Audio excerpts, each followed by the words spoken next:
আজকে নিয়ে এসেছি আপনাদের জন্য পালং শাকের দারুণ একটা সুস্বাদু নিরামিষ রেসিপি। তো আজকে চলো দেখে নিই বড়ি দিয়ে সবজি দিয়ে পালং শাকের ঝোল কীভাবে বাড়িতে বানিয়ে ফেলছি মাত্র দুটো উপকরণ, নুন আর হলুদ দিয়ে। তো চলো দেখা যাক কী করে বানাচ্ছি। প্রথমে বেগুনগুলো কেটে নিয়েছি ঠিক এইভাবে, কয়েকটা ফুলকপি নিয়েছি, কয়েকটা মূলো কুচি করে নিয়েছি, আর আলু নিয়েছি কয়েকটা। তো এইভাবে প্রথমে কেটে নিলাম সবজিগুলো। আর বড়ি নিয়েছি, 3টে বড়ি ভেঙে নিয়েছি। পালং শাক বাড়িতে আছে একদম সামান্য, কি করে অনেকগুলো করব, বাড়িতে তো লোক বেশি। তো চলো বন্ধুরা এই রান্নাটা আজকে শিখে নিই।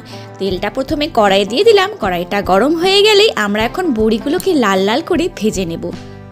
তো বড়িগুলো আমরা প্রথমে গোল্ডেন ব্রাউন করে ভেজে নিচ্ছি। ভাজা হয়ে গেলেই আমরা একটা অন্য পাত্রের মধ্যে বড়িগুলোকে তুলে রাখছি।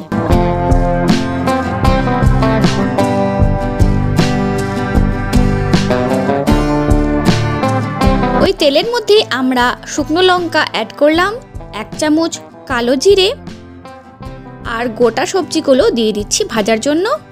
সঙ্গে দিচ্ছি 1 চামচ মতো নুন, আর দিচ্ছি 1 চামচ মতো হলুদ গুঁড়ো। সবজিগুলো এখন আমরা এদিক ওদিক করে হালকা আঁচে ভেজে নেব।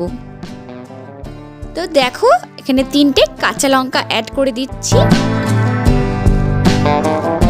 আর বড়িগুলো ভাজা হয়েছিল সেটা তুলে রেখেছি একটা পাত্রের মধ্যে। এখন এই দেখো পালং শাকগুলো অ্যাড করে দিলাম, কিন্তু পালং শাকগুলো কিন্তু খুব জিরিজিরি করে না কাটলেও হবে।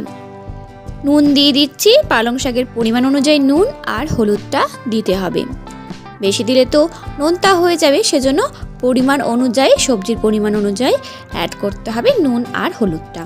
তো আমরা ভালো করে নুন আর হলুদটাকে মাখিয়ে নিচ্ছি শাকের মধ্যে। 10 মিনিট পরে কিন্তু আবার ফিরে আসবো। দেখো 10 মিনিট পরে ফিরে এসেছি, শাক থেকে কিন্তু জল ছেড়ে দিয়েছে, তার মানে শাকটা কিন্তু অর্ধেকটা সেদ্ধ হয়ে গেছে।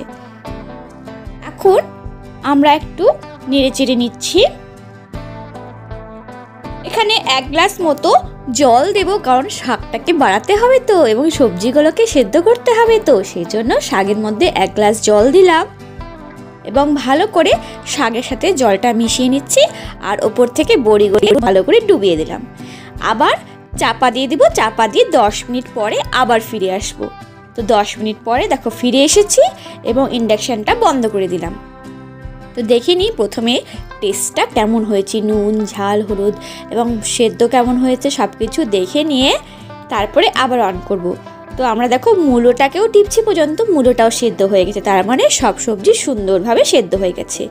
এখানে 1 চামচ মতো থেকে 1.5 চামচ পর্যন্ত চিনি অ্যাড করতে হবে। তোমরা স্বাদ অনুসারে চিনিটা অ্যাড করো, আমাদের এই পরিমাণ চিনি দিলে আমাদের খুব স্বাদ লাগে এই শাকটাতে।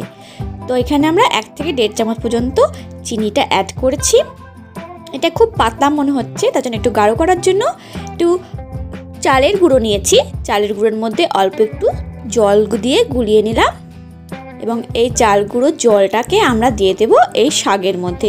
তাহলে কিন্তু একটু গাঢ় গাঢ় গামাখা হয়ে যাবে, তাহলে কিন্তু তৈরি হয়ে যাবে আমাদের এই সবজি দিয়ে পালং শাকের বড়ি দিয়ে ঝোলটা।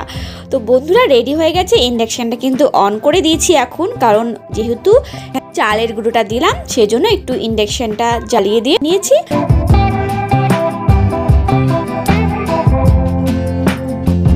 তোমরা কিন্তু চট করে বাজার থেকে তুলে নিয়ে আসবে পালং শাক এবং বাড়িতে এই রেসিপিটা দেখে বানিয়ে ফেলবে পালং শাকের ঝোল বড়ি।